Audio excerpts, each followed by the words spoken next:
Greetings and welcome to Mount Olympus. I am Hercules Invictus, and tonight on Mages, Sages, Healers, and Seers, I'm proud to bring you Joyful Empowerment with Joanne Gajewski. Greetings, Joanne. Hello, hello, and welcome to the different format. This is kind of cool, I think. The universe seems to keep nudging me this direction, so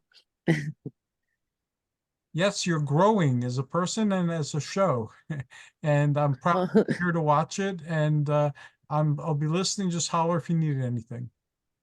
all right, awesome. Hello, everybody out there. This is Joanne Gajewski, and this is Joyful Empowerment. And I am a master's in trauma in um, crisis intervention, trauma, PTSD, and all that good stuff in the real world. And I'm also a practitioner for a long time, we'll say, of I like to call it spiritual alchemy. But and tonight I have an amazing guest. She's someone that I learn from. She is a teacher, and I'm so lucky to be able to call her friend. And it is Frances Billinghurst, and she is coming to us live from Australia. Welcome, Frances. Tell us a little bit about yourself. Welcome, Joanne. Thank you very much for the invitation. So for people who don't know me, because I live down under, I'm originally from New Zealand, living in Australia probably for most of my adult life now. And I have been interested in esoteric sciences and the occult and things that go bump in the night. Basically, I think from my early teens, even before that, I was one of these annoying children who was never satisfied with just accepting things as they were. I wanted to know why, how, who, and what for. And this is sort of, I suppose, carried through as I've sort of forged my path in the world, getting into esoteric sciences, metaphysics, and of course, various occult studies, including being initiated or reinitiated into the Alexandrian tradition, which is a journey in itself. I also have a deep interest in Hermetics, in high or ceremonial magic, the Kabbalah. A lot of these practices I view as very similar to sort of explaining my purpose in the world or in the cosmos, why I am here, as well as metaphysics, mythology. I do a little bit of writing. And yes, trying to, I suppose one of my passions is what I have gathered to try and present that in a sort of context to people to maybe assist them on their spiritual journey, to get to know themselves. And well, you've helped me, I know that. Yes, but also that those getting over those transitional periods where there's been like dark nights of the soul where you felt really stuck. I'm a big sort of really interested in, there's a lot of sort of, should I say, spiritual bypassing that. Yep. And I'm one of these sort of old school occultists that believe that you have to actually do stuff. You can't just meditate your way in. And a lot of it is just sitting and being and just, getting back to our bodies, getting back to our emotions and taking a step out of our heads back to what's happening around us. I know, and that's why I think I connected with you so much, because when you were saying all those things, I'm taking a Kabbalah class with Dr. Jeremy right now, Parsha study, and I'm loving it. I really love the Temple of Miriam. I'm learning. We just read the Testament of Solomon in our book club, which was really a great book, and I found out that it actually had Hellenistic background, which I thought was really interesting. I've taken a lot of your classes. I get it. It's amazing, and you offer so many great things. And you're like what is it? My you would be on a we are on the. You're my hemispheric twin, I guess. Yeah. Wow. I have to sort of like get out of my ego for that. Thank you very much for those kind comments. I said I just share what I know and what works with me. I mean, everybody is different. Everybody will resonate with something differently.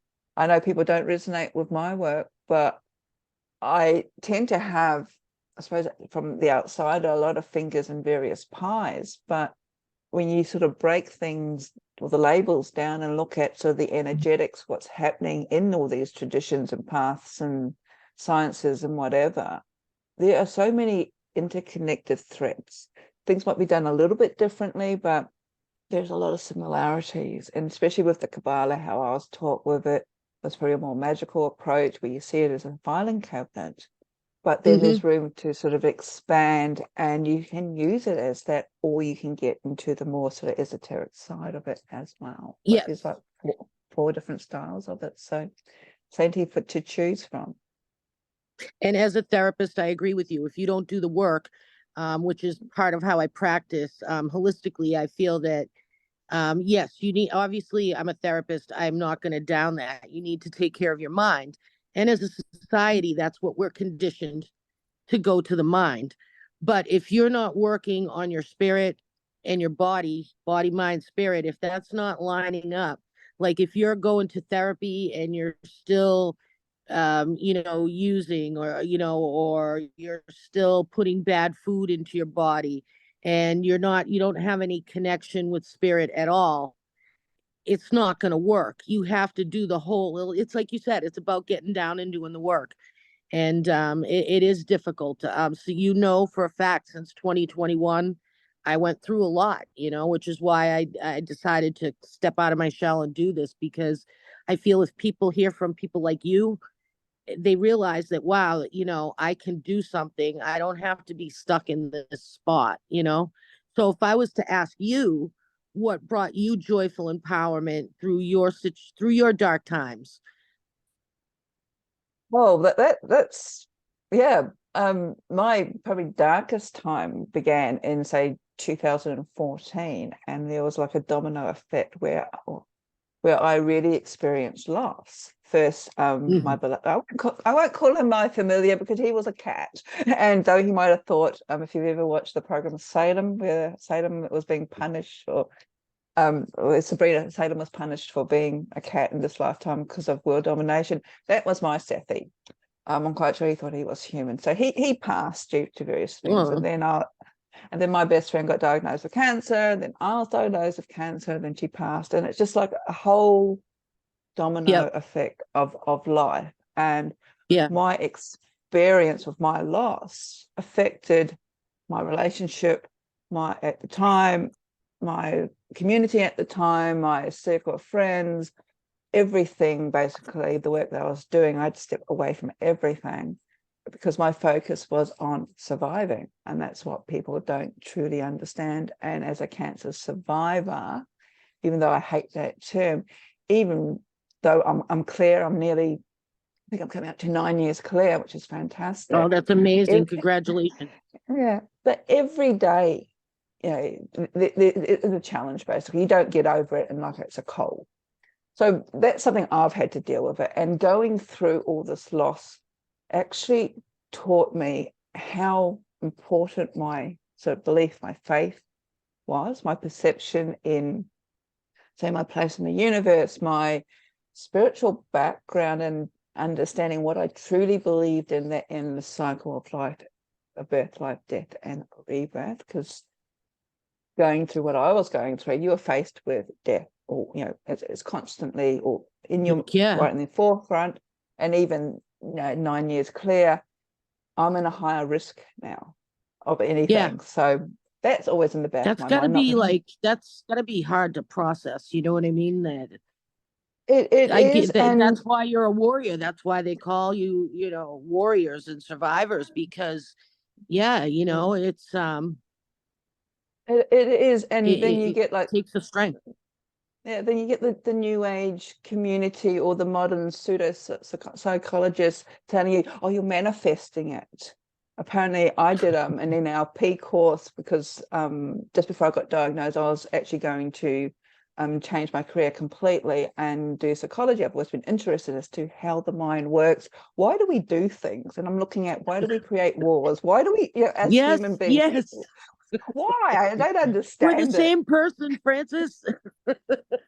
So I couldn't I think I did my pre-entry, which was statistics, which was the most horrendous experience. I was going through chemo, having to do a statistics exam, going, why do I have Oh, to do statistics is the statistics worst. when I just want to know why people do stupid stuff? And Yeah. then I thought, well, someone introduced me to the NLP, which is very popular still today. And so I went along and did this, week long. It's almost like a cult training. They shove you in a room and you bombard you with stuff. And at the end of these 5 or 7 days, you're supposed to be able to, re-emerge as a counselor to cure everybody's issues, being a And then you very walk logical out person. feeling like, what just happened? You're trying to process Yeah. it all. Yes. And the very first client I had couldn't visualize a timeline. And yeah, so there's a whole lot of kit and caboodle, but my teacher basically turned around to me and said, I manifested my cancer. And I'm going, whoa. What? That's yes. So that's that sort of Wow. negative spirituality aspect that we see in some pockets of spirituality. Well, you see, Yeah. that's because it's a week-long course, and because ethically, I could not, that's what you Mm. learn through going through grad school and all that, is the Mm. ethics behind it. Yeah. You wouldn't come out and say that to somebody. No. That's horrible. It's one No. thing, it's one thing if you come to that realization for yourself and that's your truth. But if it's Mm. not your truth, I'm not supposed to impose my feelings Yeah. or thoughts onto you. Do you know what I'm saying? I have to be Definitely. totally neutral, whether you're Jeffrey Dahmer or Francis Billinghurst. I have to have to be the same. You know what I mean? I Yeah. can't pass a judgment either way. Mm. Yeah. So that sort of their opinion sort of like made me go, oh, I rejected that. When I Yeah, was that would going be through traumatically triggering.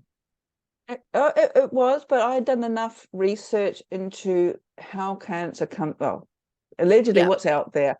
It is a scare tactic. There's so many variables. I mean, the reason that experts in the field cannot pin it down because there are so many variables. Even asking my medical practitioners how they said we don't know. We are all, from my understanding, we are all born with this probability or possibility. It's in relation to our genetic makeup, it's our genes, it's our cell division.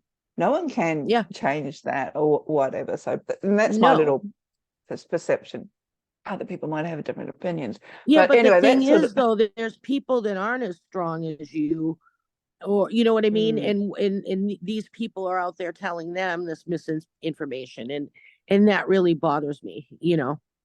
It bothers me too, because I'd also done like basic counselling courses before back in the day too.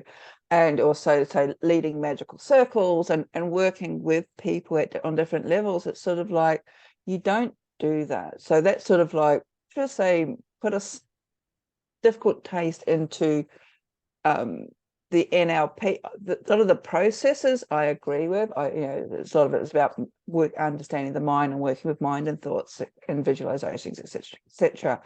But it's not a one-stop shop, and you still need, I feel, these other tools in your toolkit. If you want to be a counselor, you need to have have your spirituality. You need to feed your body good, and you need to keep your so mind strong. yeah. So I sort of when I was going through all of that, it's largely my understanding or how I connect with my spirituality.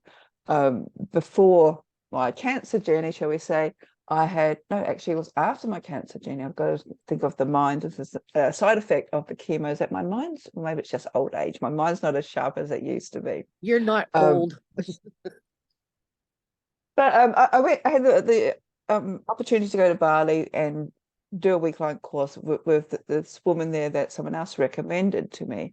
And that was a huge spiritual awakening on huge levels, including direct communication, can I say, with beings that I'd never considered as a real possibility. I always thought they were a little bit more sort of space cadet material, but I was in which was a cave, and next minute I'm chanting things, or my voice box is trying to speak words, and all I can think of is that my voice box has changed over the millennia, and then my logical self is coming in going, what the hell are you talking about? This is really stupid.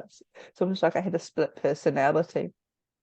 But at the end of that, my teacher then taught me how to utilize mantras, in particular to when you get too much in your headspace, to sort of like calm that and give that conscious mind space, and then allow you space to basically breathe. I felt like I'd come back rocking in a cage.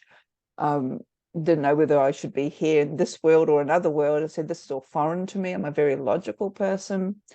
Which is almost ironic as to why do I do magic. But I have a very logical background and process and understand. If I understand what I'm doing, then that's fine. Then I can let myself go. But there was a big shift in, letting spirit, God, goddess, ancestors, aliens, or whatever you want to call them. I don't know, the other come in, and then it took me spirit, creator. Infinite spirit, I like. Who was it that said that? Was it Chief Phil Lane on your thing? Yeah. Yeah. Yes, yeah. And then understanding the process of mantra, and that's one thing that I've really gotten into, in chanting, and the sacred chanting, the voice, and then as you're studying the Kabbalah, that there's the voice vibrations in there, and it's just sort of like all these interconnected threads. I don't think I'm sort of like stealing from other traditions. I'm sort of very specific as to where it comes from and how I'm utilizing it at the time. I know if I'm, let's say, doing a witchcraft circle, I probably wouldn't use mantra. To me, it doesn't, in the sort of traditional concept, I might use chants, but sort of like healing chants or more appropriate chants for that environment. But a general meditation or an open circle where people just want to sort of like calm and connect, I do find even just or Mani Padme Hum, those sort of basic mantras that a lot of people have heard of, it sort of like helps get us out of our head. Oh, absolutely. I think it was Yesha got me started on those. And she would, because she used to do that thing every day where she would do the Om Mani Padme Hum, and I started doing it. And I'm a person that can't sit still, and that's what I liked about it. It actually got me to sit still. And this year I actually did a 21-day sadhana to the Tara, and covered all the Taras, and that was really cool, really empowering. I loved it a lot. And I love doing your Kali one that you do. Yes. And all the other different chants. and I think too, when you do something like that, you're hooking into aspect that's through all sort of spiritual, magical, esoteric practices, and that's the realization that we are all energy. I talk a lot about this on my YouTube channel and anything else. We're energetic beings. Everything in our universe is energy. We're energy. Everything vibrates, and it's how we connect, perceive. So when you do sacred chants, whether you are a witch, magician, a Hindu, Buddhist, whatever, you can feel your energetic bodies vibrating. You can feel the connection. And we have done, like when I was doing my meditation circles in the past, I think it was to Shiva, and I was purposely slowing the mantra really right down, and so we're being very specific. And then in that space when you finish the chant and you're just sort of sitting in the energy, and the eyes just begin to slowly open.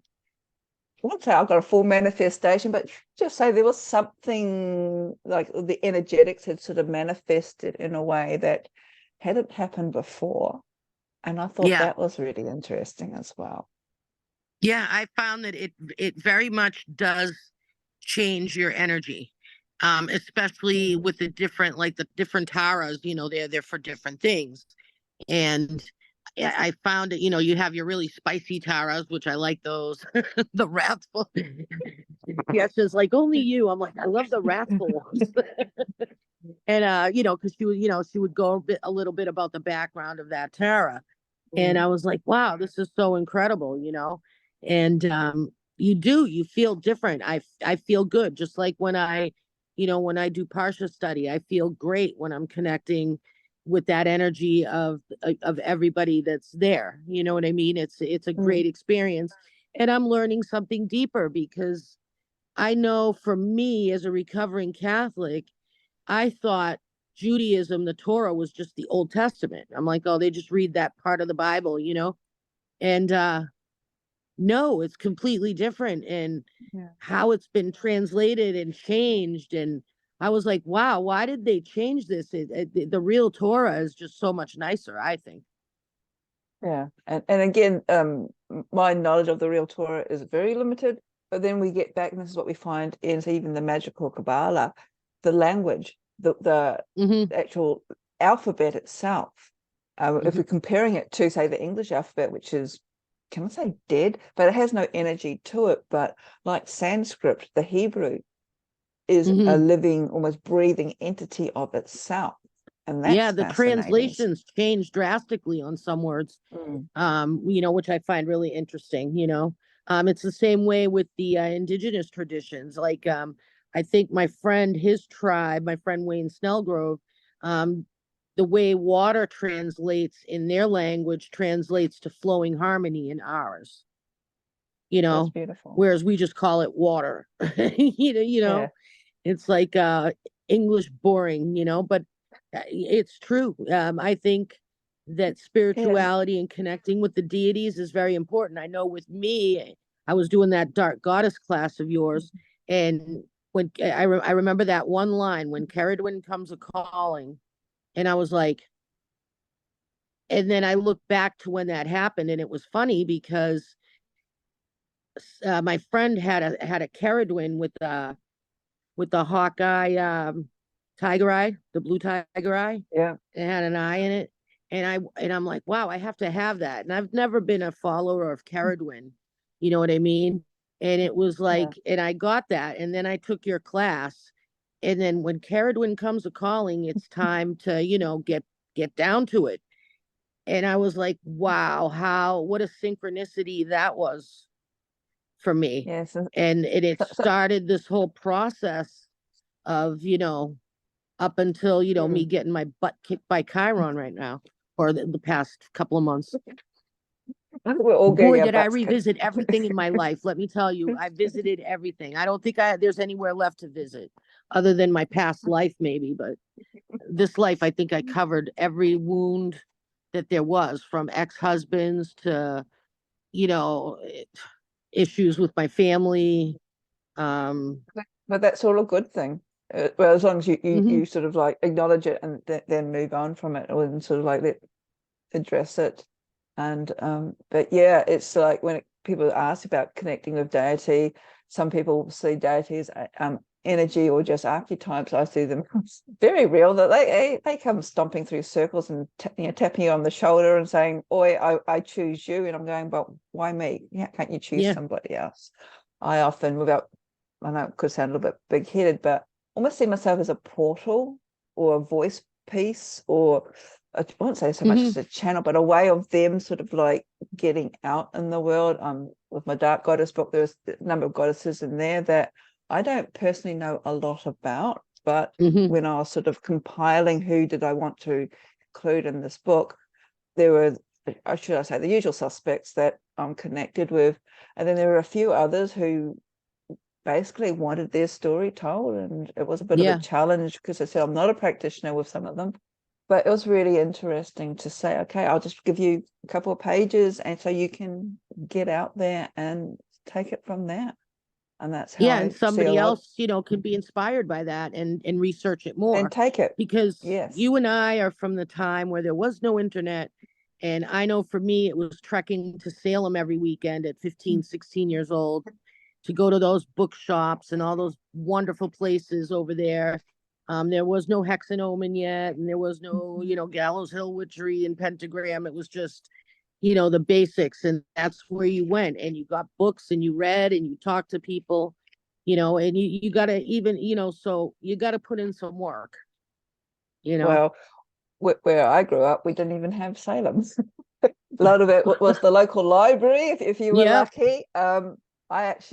This is how I sort of got into the metaphysics, the Theosophical Society, through Lenin Vlasky and Annie Besset and all of those who are sort of very questionable these days, but it was the first of the Eastern teachings that sort of opened the doorway. And I think the first witchcrafty thing was an ad in the paper.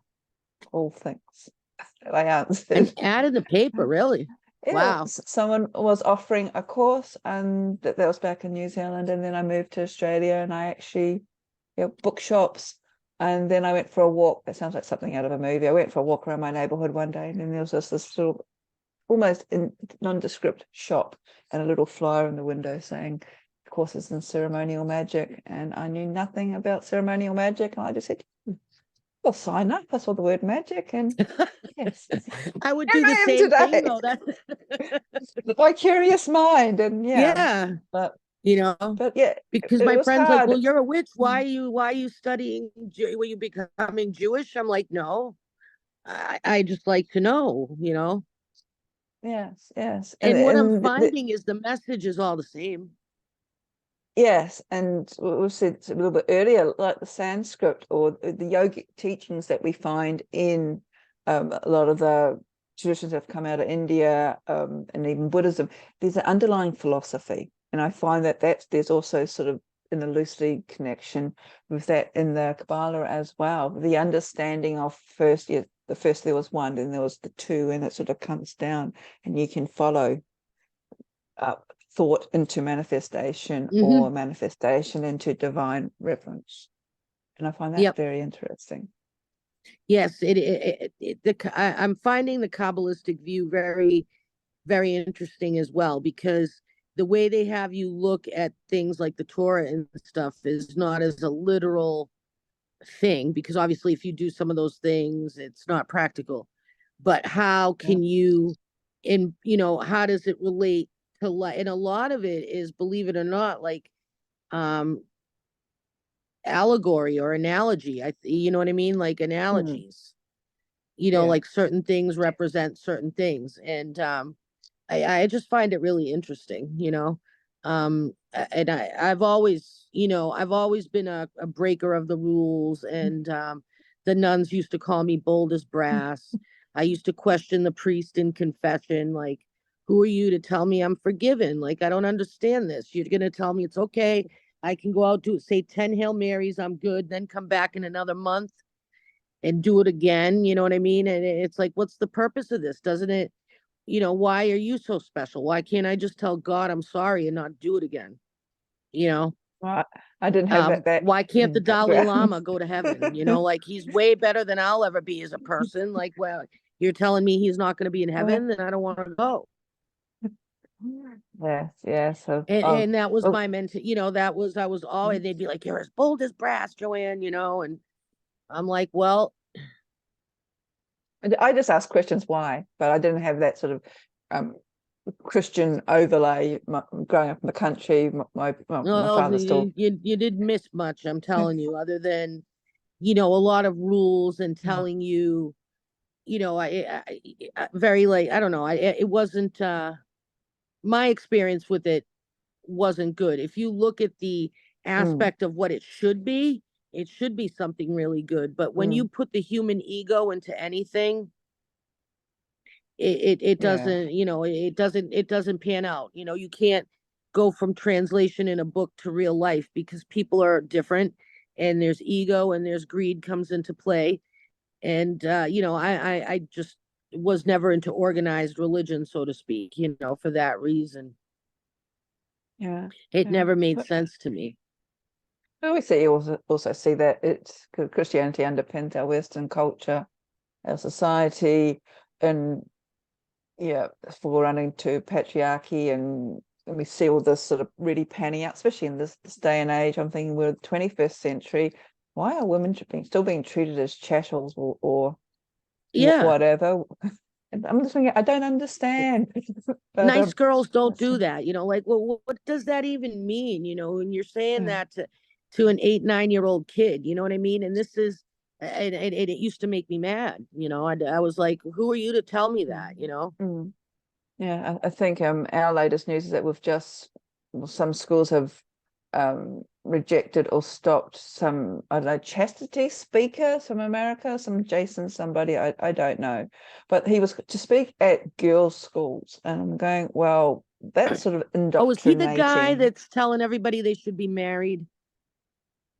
I don't know. I just heard it very briefly That they're the other wasting their day. time going to school, and that they can be just as happy as a wife. That was the post I did the other day about, I'm busy ironing socks, I can't answer.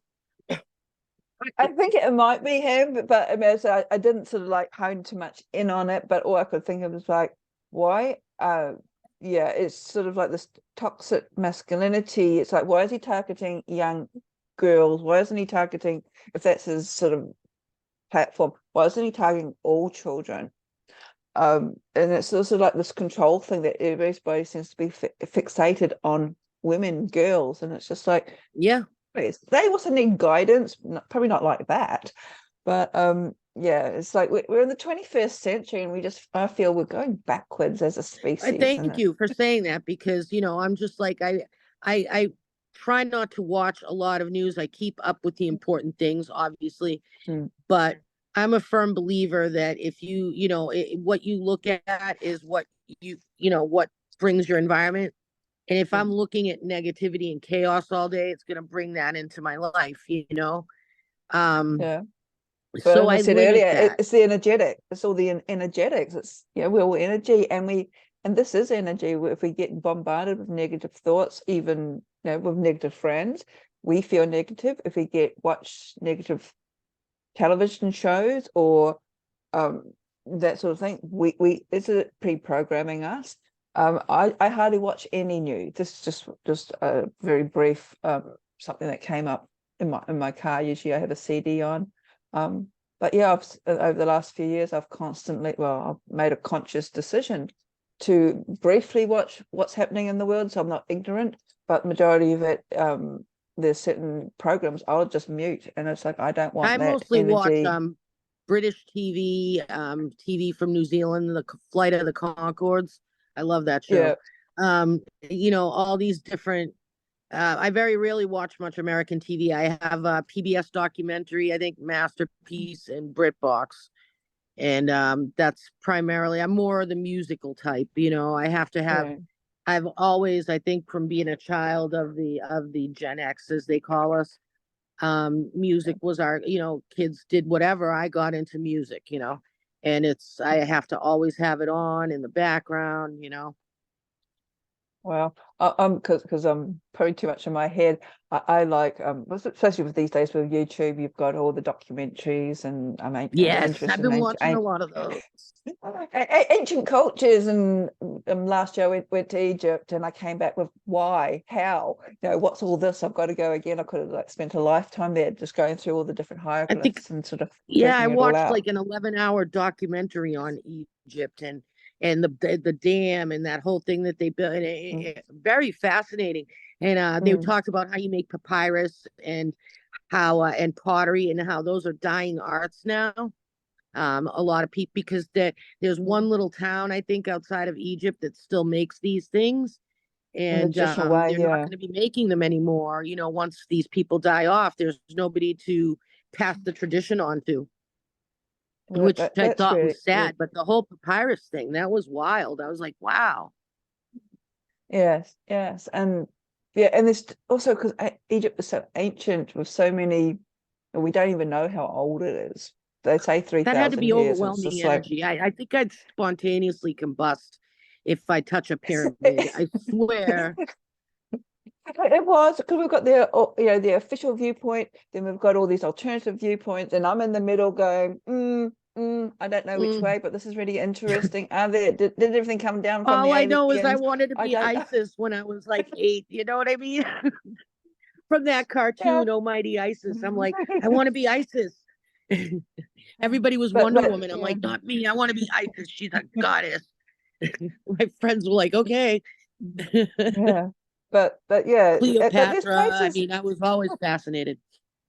uh, there's places like that all around the world, and even what I really liked about it is like when you understand or get the concept of something sacred, but then it's just like you can, even though it's ancient, you can look around where you are today and sort of bring that back in to your life. Because one lady, I've done a number of online summits, and one of my speakers, she was talking about water, and the water that we have today that we probably know but we don't realize is the same water that was Yes, here I saw that when our on your earth was seminar. and when our earth was created. And when you sort of sit, and think about it, it's just like, wow, what makes us up, the stardust, the atoms, is the same stardust and atoms that when our earth was created. Yep. So it's just been manipulated in a different format, which I find is mind-blowing. And then that could be why when our atoms get sort of rearranged in a certain way, some of us have that sort of older memory of maybe past lives in mystical teachings and schools and cults that we are drawn to, as opposed to others as well. That's just what I thought anyway.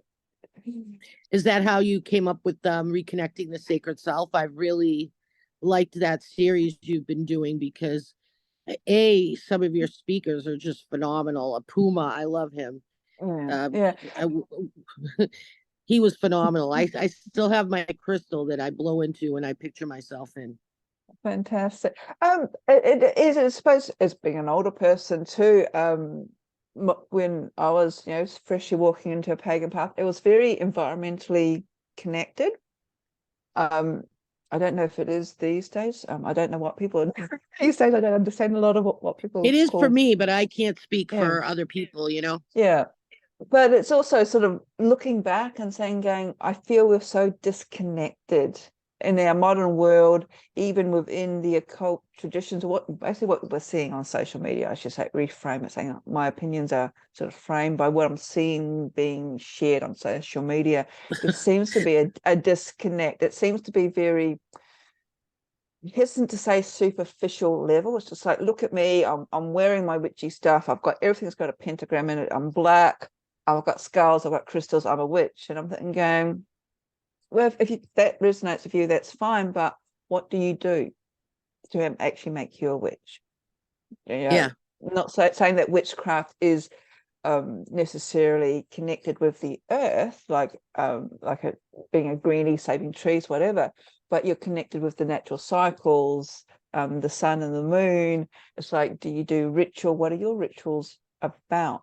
My style of witchcraft and how I was always taught was about improvement, self-improvement, understanding me, and also that flows on because you're like a pebble being thrown into a pond. As it ripples out, it should affect other people, environment in a positive way around you without imposing on them.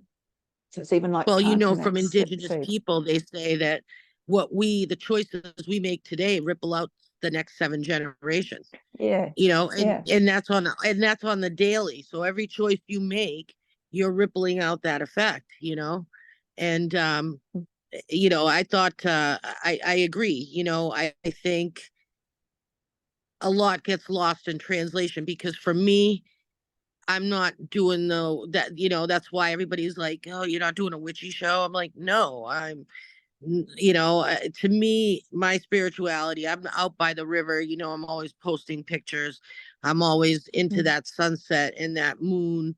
And to me, that's what magic was.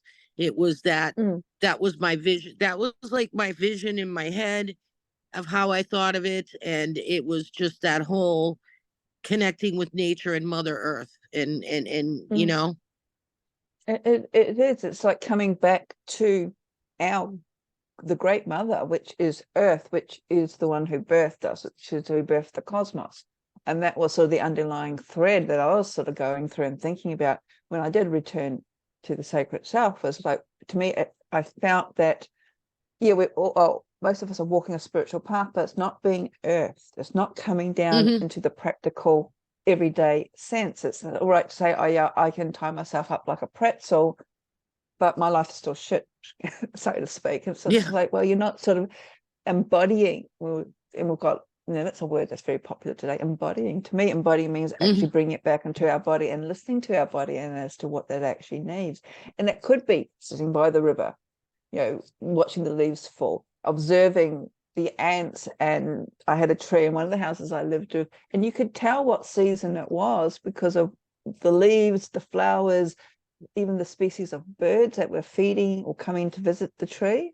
And also in winter, the moss was appearing on one side as opposed to the other side, which is quite, to me, it was a basic understanding of the seasons from my country upbringing. But the whole series was looking at our spiritual practices and sort of really saying, well, how much of this actually connects me? How much of this actually is up here? Or how much can I bring down to make a positive change in my life, my environment, those around me as well? So and that was the series. speakers were so diverse. I mean, you had Chief Phil Lane, you had Puma. I mean, I'm like, I couldn't stop watching. I'm like, this is wild. And And also, like, I found it amazing. You had so many wonderful people on there. Even this year, I loved it. Thank you. Well, the thing is that, like, just because I've got a specific path, that doesn't necessarily resonate with other people. I think this is something that everybody needs to look at. And I did have some people sort of criticizing Chief Phil Lane because he talked about some of the hurts. He talked about the darkness that had happened in Canada that with Indigenous peoples there. And to me, this is something that needs to be said. Whether we were part of it or not. But it's just like people need to have a space where they can voice their hurts as opposed to feeling oppressed or whatever. And I'm of a sort of a person that when I'm listening to something like that and it makes me feel uncomfortable, then the next step for me is to say, why am I feeling uncomfortable about it? It makes me aware of other people's what's going on. You know what I mean? Like it woke me up. I thought he was one of the most empowering speakers there, along with Puma. If I had to pick two on that first one, they were my favorites. And yes, he's a very powerful spirit. He's a chief, and he's got a message, and we need to make changes. We're running out of time, and if we can't stop ignoring the past and pretend it didn't happen. We have to acknowledge it and fix it.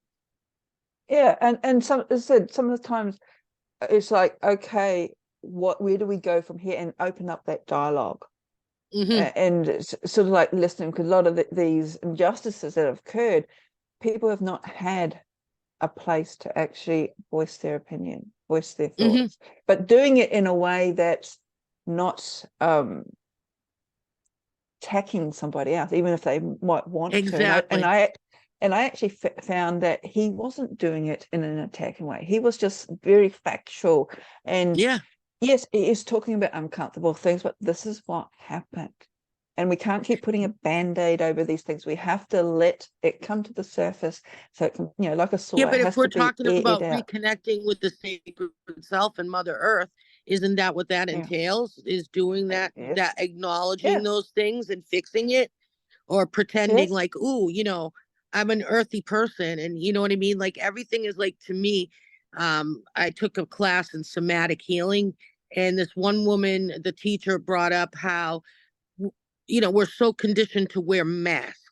We have to be one way for here and one way for there. At what point are we authentic, even with ourselves? And then this is what I found going through my cancer journey, coming out the other side.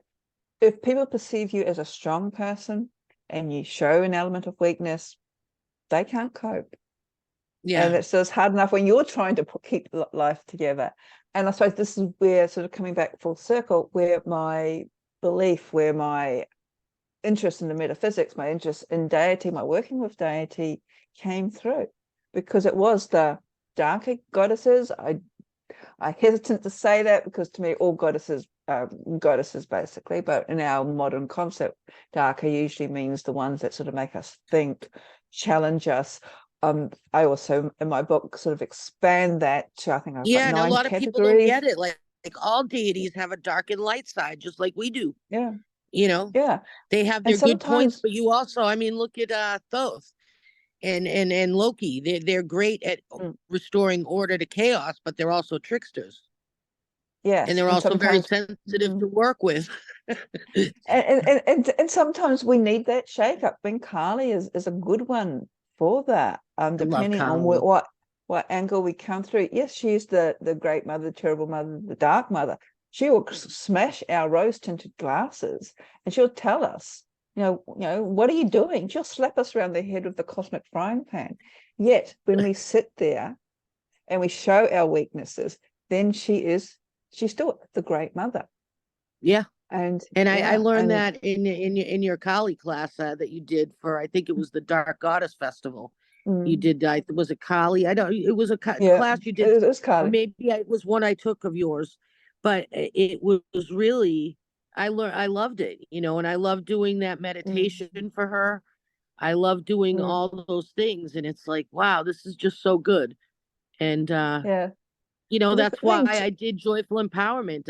What am I doing with myself? I want to incorporate, obviously my mental health capacity, but I also want to include spirituality, mind, body, and spirit. And I do have the other thing, and I wanted to be different. I didn't want to be witchy. It's platforms for people to talk about what mm, empowers them, whether it and be all their magic or whether it mm, be in their personal life. This is what joyful empowerment was birthed out of. but all these threads interconnect, because if you're talking about the mind spirit body connection, and part of me wonders, I said, I'm not qualified in this area, but because we have this disconnect, does that actually lead to our mental health issues? If we did have this disconnect, or this connection between body and mind, body and spirit, with a feminine deity as opposed to just solely a masculine deity, if we had this sort of dual deity, if we were sort of reprogrammed as to believing or understanding that the earth is our mother, how that would affect our own, not only our mental health, but how we perceive the world around us, our place in the world, and everything else as well. And Phil too, he's one of the biggest perpetrators for the divine feminine. All the work Yes. he's doing right now.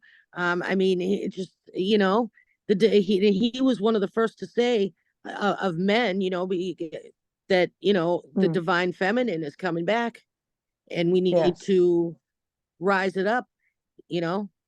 And it really sort of makes my heart sing when I see so many men getting on board and raising their voices, because Yeah. we are still in this mindset that, oh God, only men can work with God, or only women can work with the goddess, and it's just like, no. It doesn't matter what gender, how you identify with. When we're talking about deity, anybody can work with any deity. Deity doesn't care. Well, that's my interpretation. It doesn't care about race, gender, sexual orientation or not. Cares about whether you're going to do the work. Yeah, basically. And sometimes the ones that work through me, work with me, harass me all the time, are ones that I'm not connected if I'm looking at DNA or anything like that. 2 of them are from dead cultures. And half of them I'm going, I don't know you. So I just have to sit and do, it said from beginning, do the work. There's a reason why. Do the mantra. And that's what that mantra does. It gets you to sit and just sit still, and open up and trust. And that's the hardest thing. But you can only do that when you get out of your head. But and you're so empowering. I don't know if you realize that, because I know you've helped me, and like you're such a strong woman. You inspire me. No, thank you. Thank you, Joanne. You know, and I mean Yeah. that in a good way. Not that I'm going to, you know, today I find a lot of people think inspiration is copying someone else. To me, inspiration is when somebody makes me want to do better, and you do that for me. You know what I mean? Oh, thank you. I want to Yeah, reach that thank you. level of zen that you have. You know, Oh, that's only on my good days. You don't see a lot behind the scenes. And that's another thing too. We're all human. We all stuff up. We all, you know, I don't like heights. Don't put me on a pedestal. I fall off. I get, you know, dirty. I had someone saying, well, you're supposed to be a spiritual teacher and you're supposed to act like this. And I'm going, well, I'm a teacher of spirit, and I'm human. Yeah, I have, you know, lots of issues in my life as well. And sometimes it's getting out of bed in the morning. So yeah. well, like I said, I cut out a lot of things in my life, and I call it the bargain basement spirituality. And you know, I want to be empowered by what I want to be and what I want to see Mm. in the world, you know. Mm. And I think that's the And important thing is we have to make, if we don't like the world, and it is a shitty place at the moment, we have to take responsibility. We have to step up. We have to look at, you know, what are we contributing? And that some people don't like that responsibility. It's just like, what we all are responsible, yet we can change. It only takes, we can only, you know, we are the pebble that can be thrown in the pond. And when you get more pebbles thrown into the pond, it doesn't make waves. So yeah, and really, you know, you are leading by example because you are making an impact in those areas. Reconnecting with the sacred self really opened up not just spirituality, but how we're treating the earth and how we need to reconnect with it, you know. And that's a big thing. You know, you're doing things, you're getting that message out there, which is one of the most important things today. There's an I you know, that's why I call it joyful empowerment. There's enough yeah, crud news out there. What are you yeah, doing that's good, you know? yes. Let's What's sort of empowering you? which raise the vibration. Let's stop talking about all the negative stuff and start talking about how we can bring more joy, more self-empowerment to not only ourselves but to those around us as well. Oh, true. Because if we empower each other, we empower ourselves. You know, when Yeah, I talk to you and I take one of your classes, I feel good after. You know, when I talk to Hercules, I feel good after. When I work with Jim, I feel good after.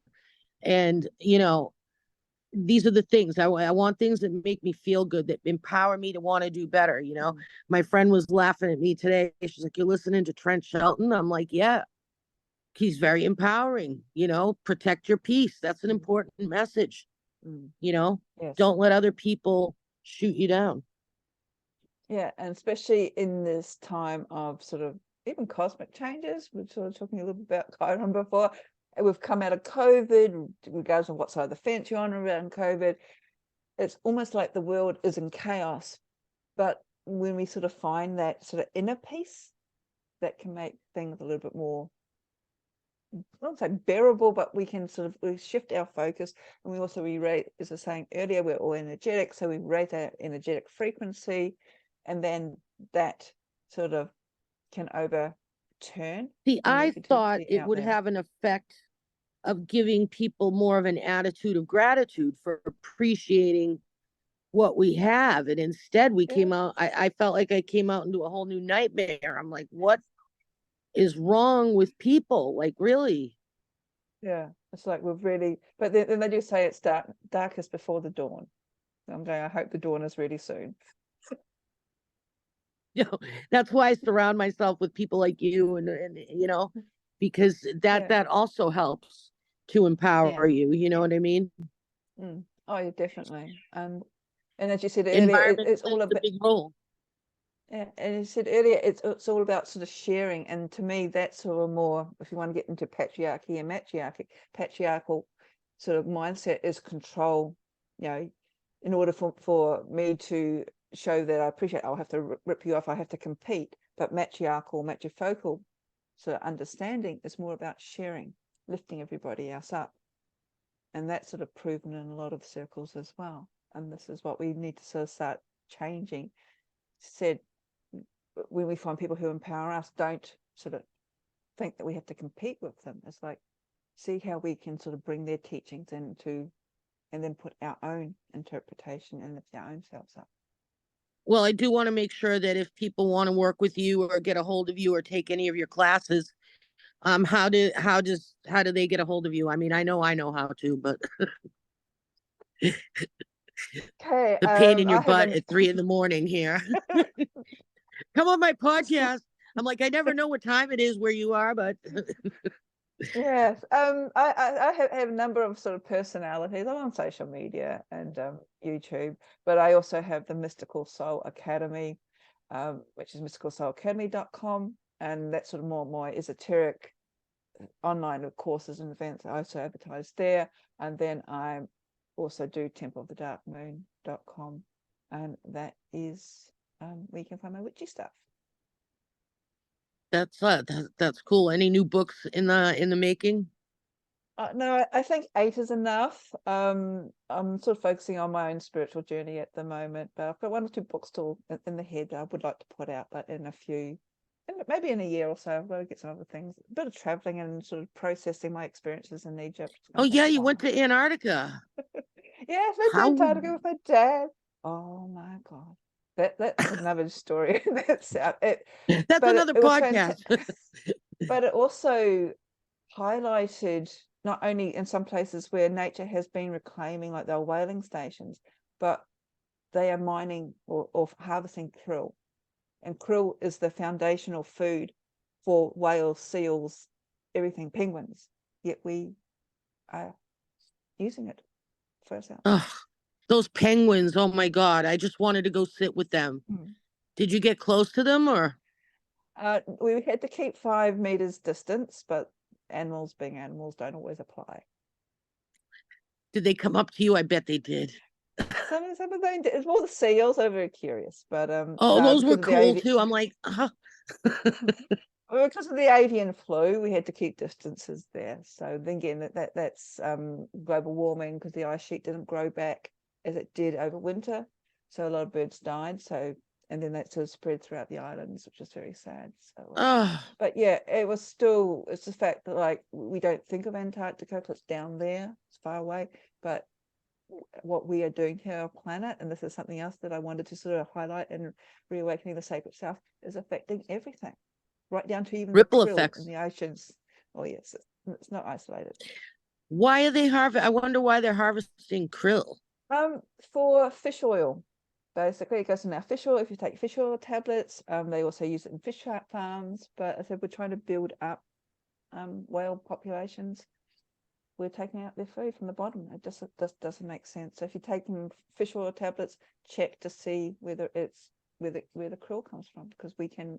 Yeah, no, mine isn't. isn't. Mine aren't krill. They're just I forget. I'll have to see what kind of fish it is, but it's not krill. Yeah. They charge So we have to separate be. for that here. I Yeah. see them at the store. Is that what that is? The same Yeah. thing? I don't It think says it is. krill oil, and it's like a ridiculous Yeah. amount of money. Yeah, It's like we have to, again, it's coming back to being responsible, conscious buying. And it's like, if you stop taking krill oil, we don't need it as humans. We do not need it. But the no. whales, the seals, I take the regular old fish penguins. oil, like the $20 giant bottle, and you know, this one is like a bottle this big is like $40. I'm like, yeah, no. I hate to intrude, but we have to wrap it up. We've run out of time.